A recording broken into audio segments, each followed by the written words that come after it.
I looked at my dad's bank account and saw nearly $600 million in it. I thought to myself, this money is all mine now. I don't need you anymore. After my kind father-in-law passed away, I was still grieving when my husband came to me and casually dropped the news that he wanted a divorce. It turns out he was only showing his true colors after getting his hands on the $600 million inheritance from his father. He saw me as nothing more than an ATM, just waiting for Dad to pass away so he could live a lavish life without having to work. I had seen glimpses of his true nature before, but I never realized he was this awful. Before I knew it, I was clenching my fists, angry at myself for being fooled into this marriage. I could accept being deceived, but I couldn't stand him speaking badly about my kind father-in-law. Fine, I said, hand me those divorce papers. I snatched the papers from my husband, signed them quickly, and threw them back at him. All right, the rest is up to you, I told him. Yeah, leave it to me, he replied, smugly. He offered to send my belongings, and I walked past him, out of the living room, and left the house. I knew my husband would regret divorcing me. Sure enough, he called me later, panicking when I explained that the $600 million was just a fantasy. My name is Mary, I'm 45 years old, and I work in sales. My husband John is also 45, and he used to work in sales, but now stays at home. There's a story behind him becoming a homemaker, but to explain that, I should start with my first husband. This is my second marriage. My first husband died in a work accident 5 years ago, leaving me a widow.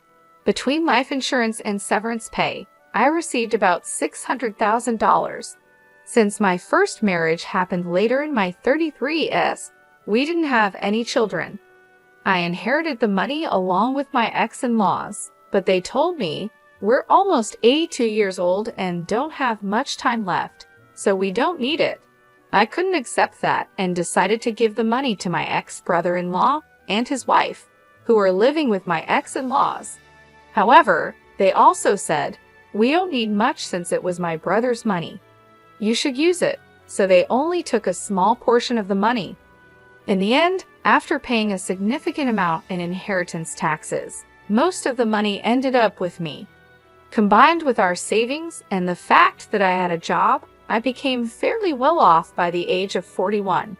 But even with all that, sitting alone at home and looking at the numbers in my bank account, I felt empty.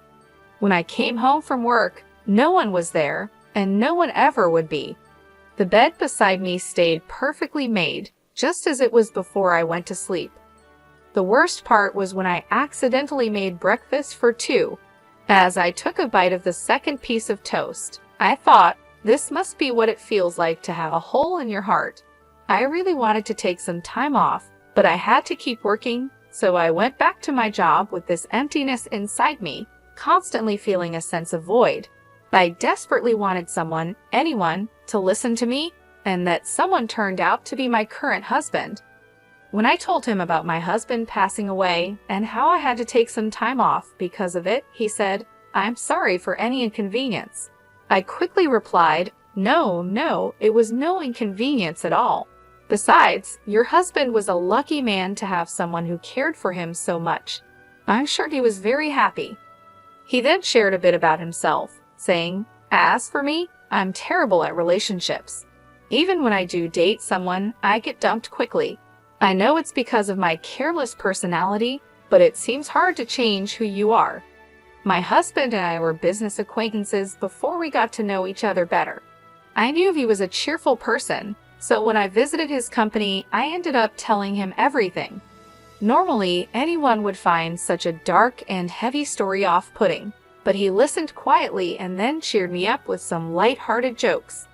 His words and smile seemed to fill a bit of the hole in my heart. He continued to listen to my stories, and we started meeting outside of work. One day, while we were talking, I accidentally dropped a receipt, and he jokingly said, Wow, my wallet is twice as thick with coins. You dropped a receipt, and we both laughed. I need to organize it, but it's such a hassle.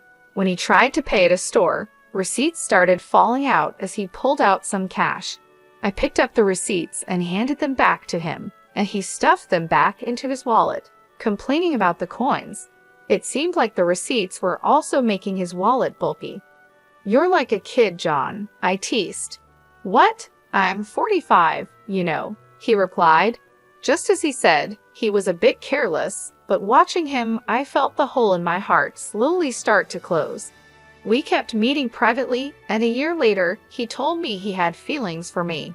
It had only been a year since my previous husband passed away, so I was torn, but I felt like my late husband was telling me, "Don't stay stuck, move forward." So I decided to start dating John. People around us had their opinions, but making that important decision helped me begin to heal. However, just a month later, John gave me an even bigger concern and asked me to make an incredibly important decision. Shouldn't we get married? Given our age, it's better to decide sooner rather than later.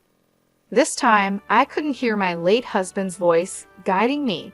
It felt like he was telling me to trust my own intuition and keep moving forward, so I decided to marry John. "Okay, let's get married," I said, surprising even myself with how quickly I made that decision.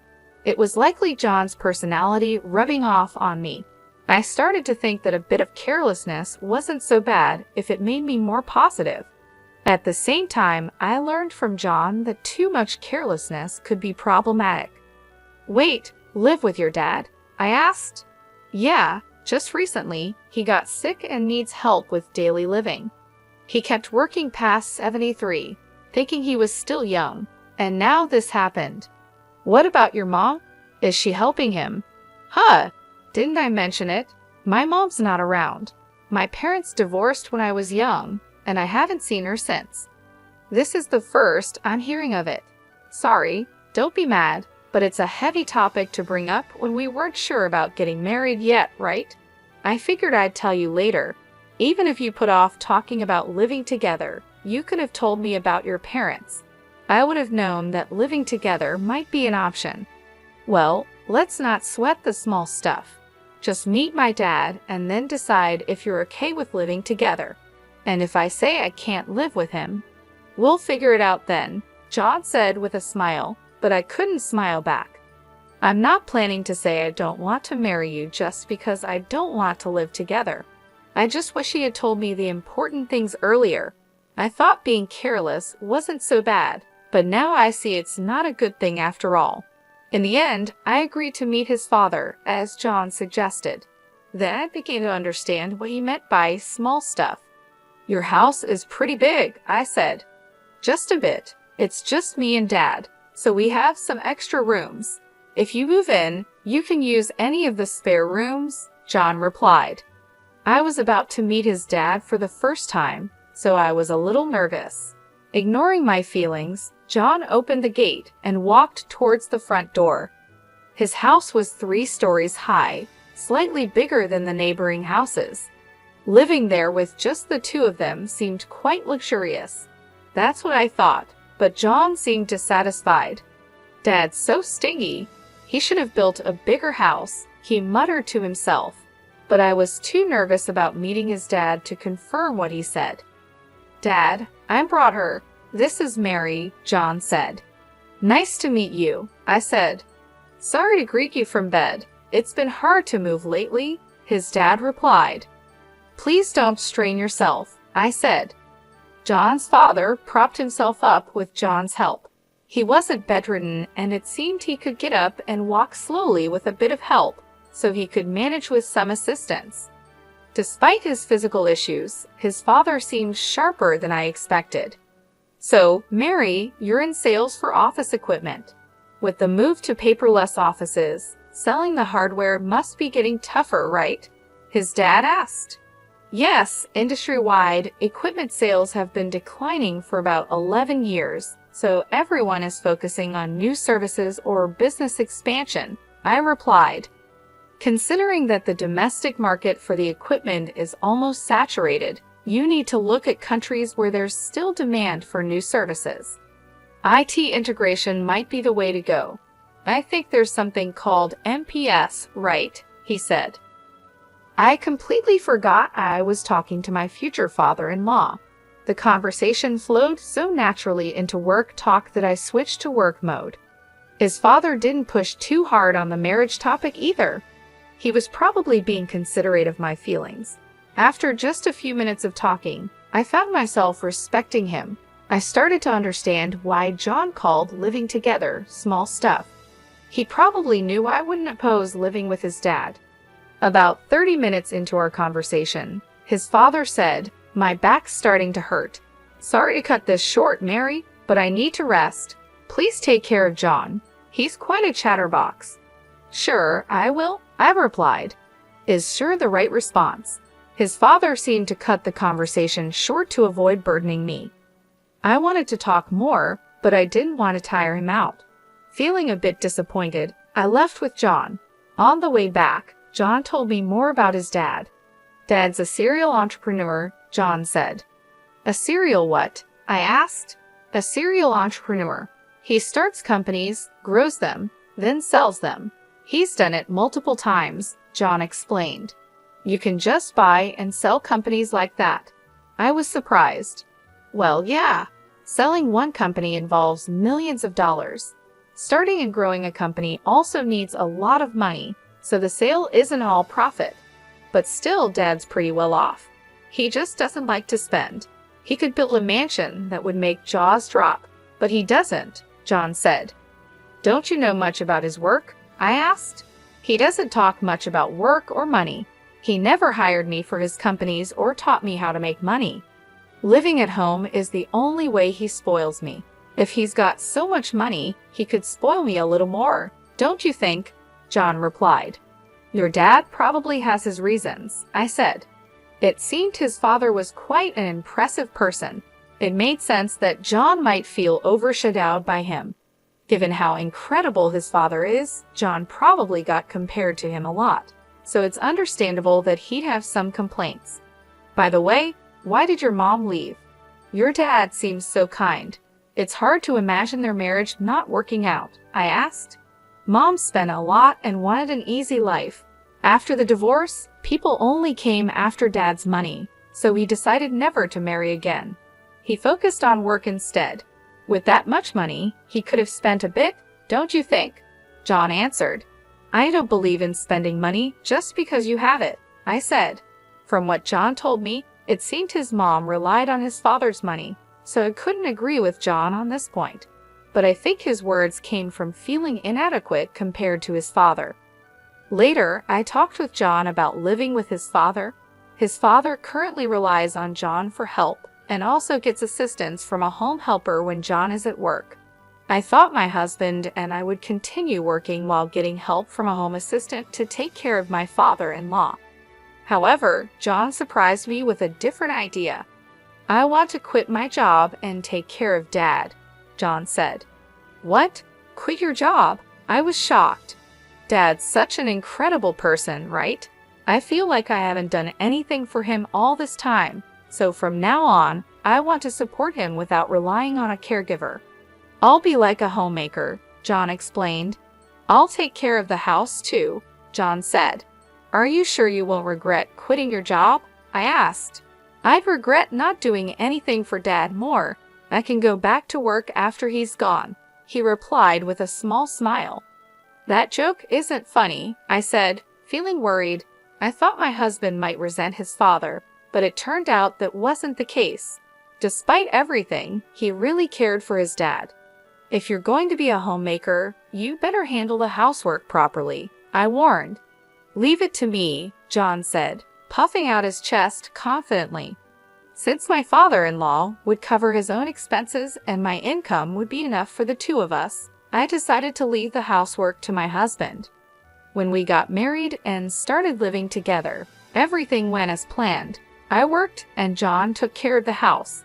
He managed the chores, handled the finances, and supported his dad. When I tried to help, he would say, "You're tired from work. I'll handle the house stuff. You rest." My father-in-law remained kind and shared many valuable stories with me. Our second marriage was going well. However, I noticed that my father-in-law would sometimes frown when he saw John doing housework. A month after we started living together, John began slacking off with the house chores. "You're sleeping on the couch again. You've been there all day, haven't you?" I asked. "No way. I went to the fridge when I was thirsty and to the bathroom too," John said, trying to defend himself. "That's not what I mean. What about dinner? Did you go grocery shopping?" I asked. "Dinner's ready. Don't worry," he replied. I glanced at the kitchen, but there was no sign of any cooking. All I saw was an empty container on the dining table. It was clear he had been lazy all day. From this, I realized what John meant by "dinner's ready." Perfect timing. The intercom rang, and John grabbed his wallet and headed to the door. I was too stunned to say anything. John had only handled the housework diligently for the first 3 weeks. After that, he gradually stopped doing anything, and I ended up cooking, cleaning, and doing the laundry. It's typical for someone with a careless personality to start strong and then quickly slack off. Caught up in the excitement of getting married, I hadn't foreseen this. My father-in-law, on the other hand, must have predicted it early on, which is why he frowned when he saw John doing housework. As my husband began to shirk his duties, my father-in-law started apologizing to me, saying, "That boy is so careless." "I'm really sorry, Mary.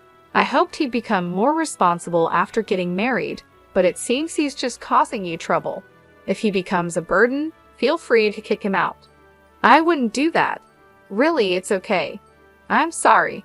I've tried to correct him, but he's just, well, you know." "It's okay. But he isn't neglecting to help you, right?" I asked. "No, he does help me, at least a little," I replied, noticing a slight change in my father-in-law's expression. It was clear that John wasn't completely ignoring his father, but he also wasn't doing a third job. Still, my father-in-law was probably downplaying the situation to avoid any conflicts between us. "I'm sorry," I said. "No, Mary, you don't need to apologize," my father-in-law replied. With just one word, "sorry," he seemed to understand what I was feeling. We both apologized, and there was a bit of awkwardness between us. To break the tension, my father-in-law quickly changed the subject with a brighter tone. "Oh, I'm doing some end-of-life planning and need your help. I'm not confident in John handling it." "End-of-life planning? It's not as negative as it sounds. I just want to avoid any trouble later." "Got it. If there's anything I can do, I'd be happy to help." Talking about John made us both cautious, so we ended up avoiding discussions about him and housework. It was an uncomfortable way of being considerate, but there were also thoughtful gestures that made me happy. "Is there anything inconvenient at home?" my father-in-law asked. "Not really, but the bathroom could use some fixing. I had just wanted the water heater checked," I said, but my casual comment turned into something much bigger. "Wait, what's this?" I exclaimed when I saw the changes. My father-in-law had contacted a contractor he knew, and they completely renovated the bathroom. Not only were the tub and shower replaced, but the walls and floors were redone with special coatings to resist grime, and the drain was redesigned to make cleaning easier. They even installed a bath lift to help my father-in-law get in and out easily. "Now I can enjoy a nice clean bath, and it's easier for me to get in and out," he said. It was an extravagant use of money, and this happened a few times where a small request turned into a huge upgrade. I learned not to ask my father-in-law for small favors lightly, yet my husband still called him stingy. I couldn't understand how John could see it that way, given how generously his father spent money. Out of curiosity, I asked my father-in-law about his most extravagant spending. "What's the most luxurious thing you've ever done?" I asked. "I started a seafood company in Germany, built the office and the factory from scratch. That cost a fortune." "A company in Germany? That's impressive, but it was work, right?" "Well, yes and no. I did it because I wanted to, so it was more like a hobby." "Why seafood in Germany? Was it because it was profitable?" "No, I had no knowledge or connections and didn't think about profits. Germany exports a lot of seafood, and we import a lot of it." I love seafood, so I thought I could make money and eat all the food I wanted, he said, looking happier than I'd ever seen him. He must have really enjoyed that time, but if he just wanted seafood, he could have bought as much as he wanted. Starting a company overseas seemed extravagant. Do all successful people think this way? It's a world far beyond the understanding of an ordinary person like me. It made me realize that my father-in-law wasn't stingy. He was just careful about when and where to spend money. My husband just didn't understand that. One day, my husband burst into David's room and vented his frustration at both of us. You listened to Mary's requests, but not mine. Are you talking about the bathroom? You use it too, right? And since cleaning is easier now, it's a big help to you as a homemaker, right? Mary gets to enjoy a nice bathroom, and it's convenient for me too. No one loses here, David replied calmly. My husband clicked his tongue loudly and stormed out, slamming the door behind him. I'm really sorry, I said. It's fine, but why don't you listen to your son's requests? I asked. He's like his mother. When he has money, he spends it without thinking. Even with a lot of money, you need to understand its value and how to use it wisely. I've tried teaching him that many times, but he's still the same, David said, his expression turning somber. Since that day, my husband had become even more neglectful. Not only did he stop doing anything around the house, but he started causing unnecessary trouble. Whose motorcycle is that outside? Did you buy it? No one else's motorcycle would be here. I yelled at my husband as soon as I got home from work, but he just polished an expensive-looking golf club in the living room without even looking at me. My husband had stopped doing housework and started buying whatever he wanted. I wouldn't complain if he was spending his own money, but he was using my bank account without permission. You get your requests granted by Dad. Let me have a bit of luxury too, he said, trying to justify his actions. He had been diligent as a homemaker at first, and I hadn't seen this lazy side of him before we got married. It seemed he had been hiding his true self before marriage. I was completely fooled.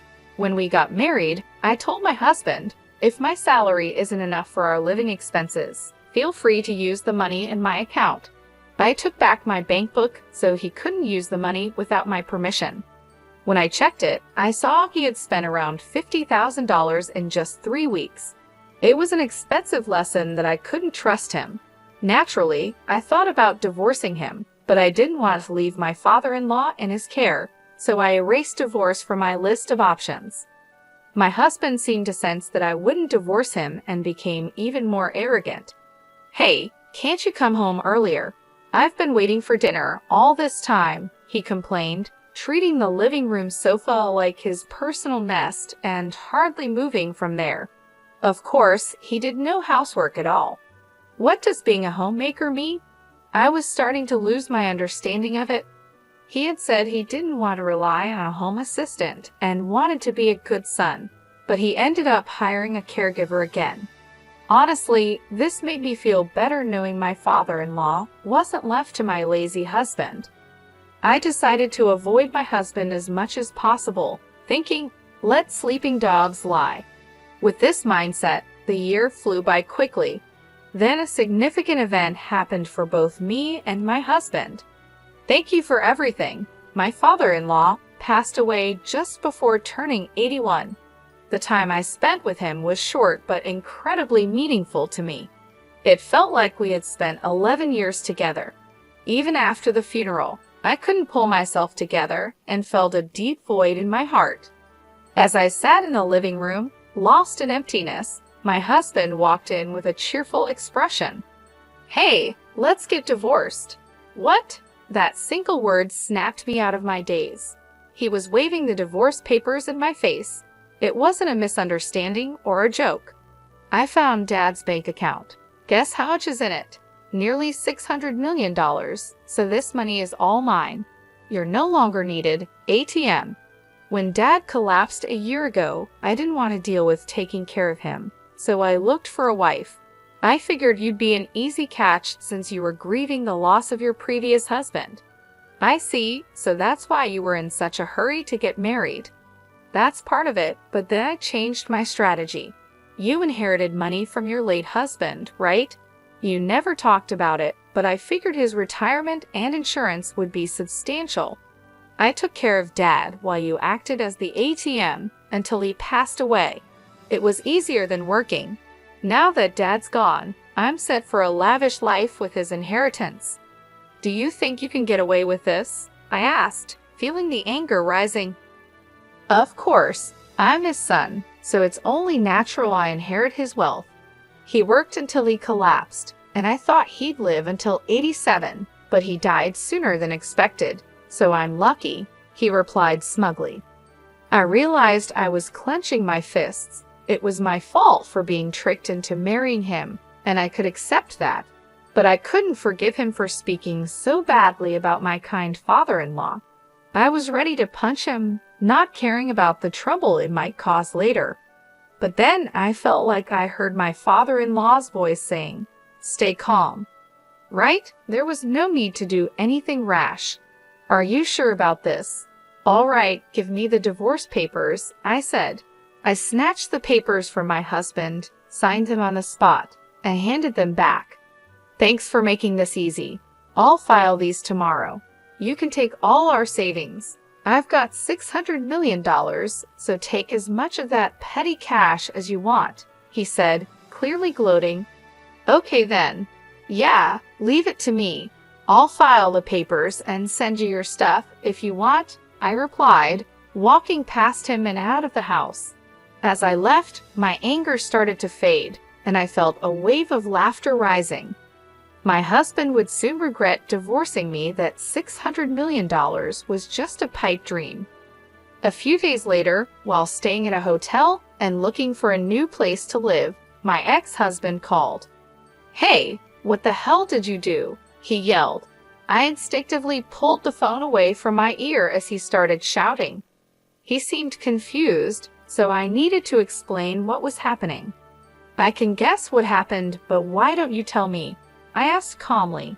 When I tried to withdraw money from Dad's account, they said this money can't be withdrawn. What's going on?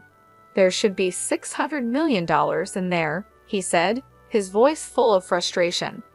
Looks like you didn't know. Since your dad didn't spoil you, you never took an interest in his affairs, right?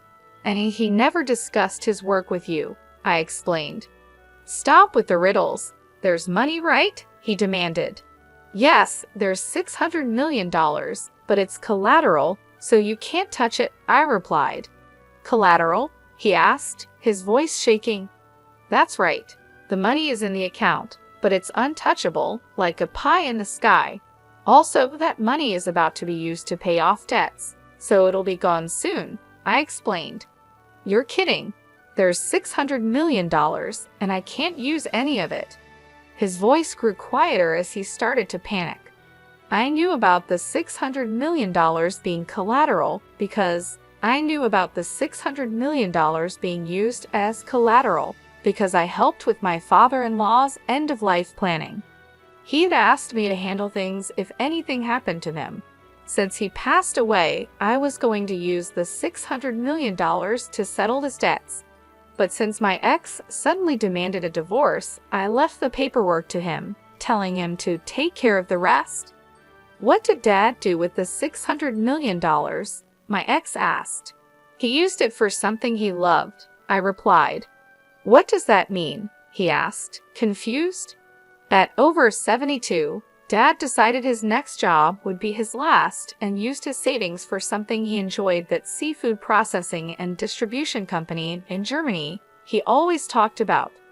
He trusted the management to locals and planned to enjoy his retirement here, but it was a huge failure, and he lost almost everything. When he told me about it, he laughed, saying it was only natural since he did it without any real knowledge. He had no regrets about where he spent his money. To start that company, he borrowed $600 million, using his savings as collateral. But it turned into debt, so he planned to repay it with another job. It seemed impossible, but he didn't think so. Even with the debt, he kept enough money for his retirement. In today's world, where many struggle in retirement, it's impressive. However, while sorting out the Germany company, his health declined. When that happened, he renegotiated his repayment plan with the bank. Given his long history of high-value transactions, they trusted him. He told them, "If I can't work anymore, take the collateral." They agreed to a 2-year grace period, after which the debt would be paid off with the collateral if he couldn't work. That year is up, and it's time to settle the debt. So this $600 million is debt repayment money, and will soon be zero. My ex asked, his voice filled with shock. Exactly. Didn't you find another bank account? There should be one for living expenses. Yeah, I found one with $80,000 in it. That's money you can use freely. It's your inheritance. $600 million turned into $80,000. Why didn't he prepare more for his retirement? My ex wondered, clearly surprised. I was surprised by the $80,000 too, but knowing him, he probably planned to add more if needed. He seemed capable of anything. And it looks like you haven't checked the will yet. Will? Dad told me he'd leave me about 20%. My ex said, "We're divorcing, so you could contest it as infringing on your rightful inheritance, but I'd like to honor his wishes." "I hope you'll agree to the 20%, I said, noticing he was breathing heavily. He thought he'd get $600 million, but the amount kept shrinking, and now he was panicking. Why did he waste so much money? He could have bought anything with $600 million, my ex yelled, frustrated. Yelling at me won't change anything. He was happiest when he talked about that time, so he had no regrets. It was his money, and he used it. He planned to repay the debt himself, so no one can complain. You just jumped to conclusions and got ahead of yourself, I replied. Why are you so panicked? I asked. The truth is, I thought I'd get $600 million, so I spent all my own money. My account is empty, he admitted. What? Seriously?